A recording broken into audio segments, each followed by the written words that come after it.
नमस्कार। क्या अमेरिकी फेड इस बार ब्याज दरों को स्थिर रखेगा या सितंबर में बढ़ोतरी की तैयारी की जा रही है? अगर फिलहाल कोई बदलाव नहीं होता, तो क्या सोने की चमक बनी रहेगी? चीन ने जून में इतनी बड़ी मात्रा में सोना क्यों खरीदा और फिर भी पिछले महीने के मुकाबले खरीदारी क्यों घट गई? क्या यह वैश्विक निवेशकों के बदलते रुख का संकेत है? और क्या इन घटनाओं का असर भारत में सोना चांदी खरीदने वालों पर भी दिखाई दे सकता है? वैश्विक बाजारों की नजर इस समय सिर्फ एक फैसले पर टिकी हुई है, अमेरिकी फेडरल रिजर्व की ब्याज दरों की बैठक। फिलहाल बाजार की धारणा यह है कि इस बैठक में ब्याज दरों को यथावत रखा जा सकता है, यानी फेड जल्दबाजी में कोई बड़ा कदम उठाने के मूड में नहीं दिख रहा। लेकिन तस्वीर का दूसरा पहलू भी उतना ही महत्वपूर्ण है।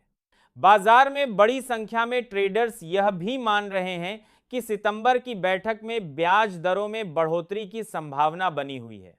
यहीं से सोने और चांदी की असली कहानी शुरू होती है। दरअसल जब ब्याज दरें बढ़ती हैं, तो निवेशकों का रुझान अक्सर ब्याज देने वाली परिसंपत्तियों की ओर बढ़ सकता है। ऐसे माहौल में सोने जैसी ऐसी संपत्तियों पर दबाव आ सकता है जो नियमित ब्याज नहीं देती। लेकिन अगर फिलहाल फेड इंतजार करने का फैसला करता है, तो सोने को अल्पकाल में कुछ सहारा मिल सकता है। इसलिए बाजार अभी किसी निष्कर्ष पर नहीं पहुंचा है, बल्कि अगले संकेतों का इंतजार कर रहा है। लेकिन कहानी यहीं खत्म नहीं होती।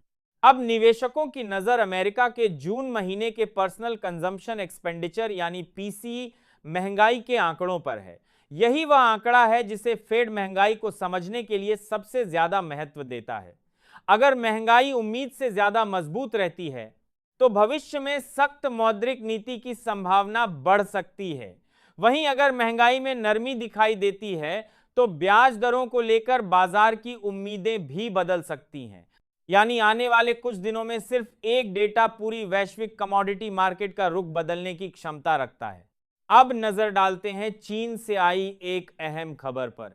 हांगकांग के आधिकारिक आंकड़ों के अनुसार जून महीने में चीन का हांगकांग के जरिए शुद्ध सोना आयात पिछले साल की तुलना में दोगुने से भी अधिक रहा।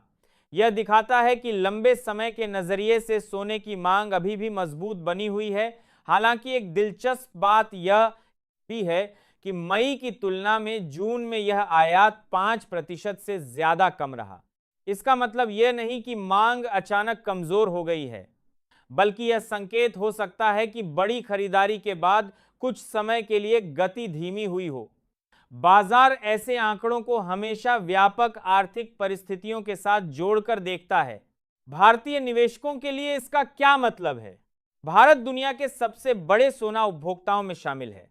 इसलिए अमेरिका की ब्याज दरों, महंगाई के आंकड़ों और चीन की खरीदारी जैसे वैश्विक घटनाक्रम भारतीय बाजार में सोने की कीमतों को प्रभावित कर सकते हैं।